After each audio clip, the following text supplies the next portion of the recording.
Sedulur-sedulurku, setiap pagi saya membuka jendela untuk mengunduh udara pagi, ya, karena saya sukses menanam pepohonan di depan rumah, sehingga pagi itu saya selalu menikmati hasil tanaman-tanaman itu. Kegiatan kedua adalah langsung mata saya scanning mencari koran, karena saya masih berlangganan koran pagi, dan itu koran keluarga besar yang saya pernah menjadi bagian dari keluarga besar koran ini, Suara Merdeka. Ya. Tapi di musim-musim pandemi ini, saya relatif agak berjarak dengan koran dan berita-berita yang saya butuh memiliki sebuah skenario manajemen emosi gitu ya. Termasuk sejenak tidak membaca koran, walaupun saya lirik-lirik, saya sebenarnya gatal-gatal juga, tetapi saya menahan diri untuk itu. Karena apa? Ada jenis-jenis berita yang sangat kontraproduktif bagi kesehatan mental publik. Walaupun dari sisi informasi ia benar, ia penting, tapi belum tentu ia mendesak khususnya bagi saya. Sehingga sejenak mentalak koran itu saya lakukan di bulan-bulan ini. Tapi di pagi ini, ya ketika koran itu sudah menggeletak, ya begini nih. Ya, lipatannya begini nih. Dan ia singgah di atas kap mobil menantu saya yang diparkir di depan jendela kamar, yang kalau jendela itu saya buka langsung saya bisa melihat permukaan kap itu dan menggeletak koran ini, dan terbacalah itu kata itu. Dengan lirikan saja terlihat bahwa itu optimistik. Wih, ini baru ini. Ini koran sudah memberikan sebuah optimisme. Wah, ini penting dibaca, penting dibaca. Begitu saya menyemangati diri, saya keluar ambil koran itu dan saya membaca lengkap. Nih, kalimatnya. Optimistis itu wajib. Dan apa yang terjadi ternyata, ya, itu adalah kata-kata saya sendiri.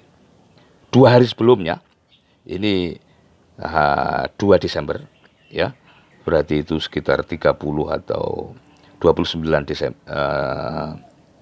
Oh, ini sorry, ini 2 Januari, jadi ini mungkin 30 atau 29 Desember yang tahun lalu saya diwawancarai untuk edisi laporan khusus ini. Ya, optimistis itu wajib. Saya lupa kalau 2 hari sebelumnya itu saya diwawancarai oleh saudaraku wartawan Suara Merdeka ini.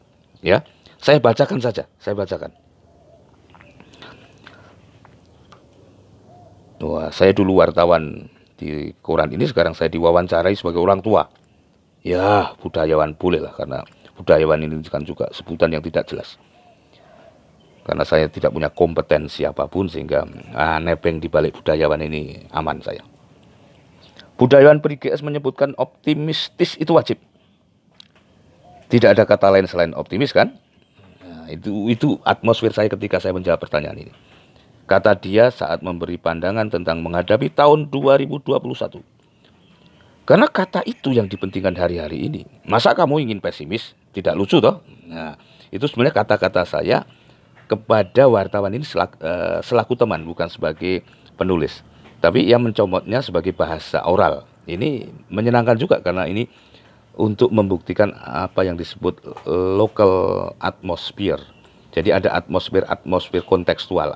Atmosfer lokal itu adalah bukan lokal ya, atmosfer kontekstual. Jadi nuansa apa yang berlangsung di hari itu disajikan oleh wartawan ini. Tetapi kata dia, optimisme mempunyai syarat. Syaratnya adalah bangsa jangan diganggu. Karena setiap pemerintahan itu kalau dilihat skemanya memang terdapat gangguan-gangguan, besar maupun kecil. Gangguan itu bisa bersifat internal, eksternal. Gangguan dari dalam misalnya ya korupsi, rebutan posisi, rebutan pengaruh, rebutan kekuasaan. Korupsi yang paling membahayakan kita bersama. Terus gangguan dari luar bisa bernama pendiskreditan. Sudah pemerintahnya, oknum-oknumnya berkorupsi, ya.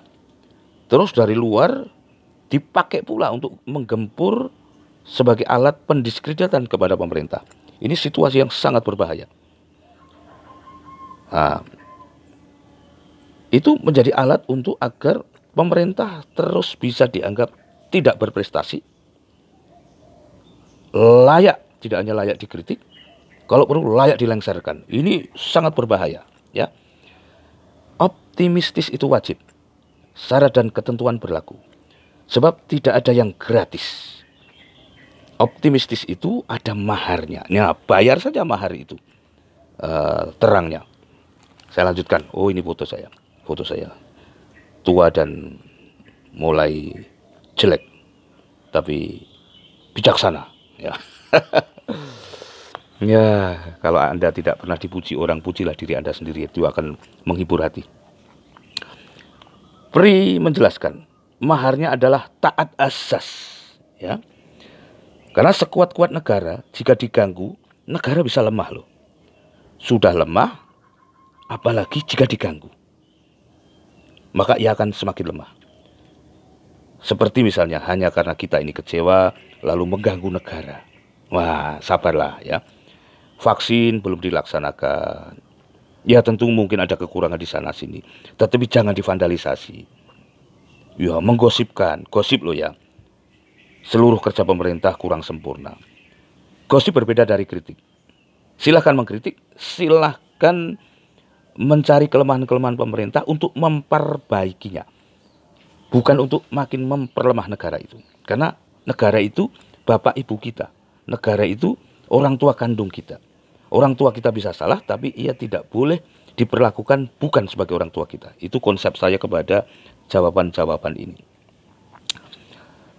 Lalu apakah masyarakat tidak boleh mengganggu negara?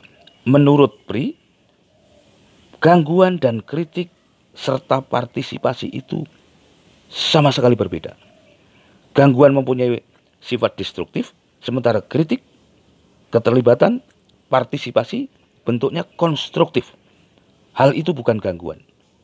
Nah, di tingkat sosial politik, masyarakat dan negara sama-sama tidak boleh gagal. Jadi masyarakat tidak boleh gagal sebagai masyarakat, negara tidak boleh gagal sebagai negara. Kalau ini bisa dilakukan, Indonesia top tenan, ucapnya. Kemudian tentang wajah kebudayaan di era pasca pandemi seperti apa? Nah, ini tanya wartawan. Terus penulis buku Ipung novel motivasi pembangkit kepercayaan diri ini mengatakan, oh, wajah kebudayaan tidak perlu dirisaukan. Apakah virtual, manual, atau al lainnya sebetulnya sudah didukung oleh alam untuk memiliki daya tuntun yang urut kepada pelakunya. Tidak perlu kaget dan tegang terhadap kebudayaan. Hal yang penting adalah kecerdasan etik terhadap kebudayaan tersebut.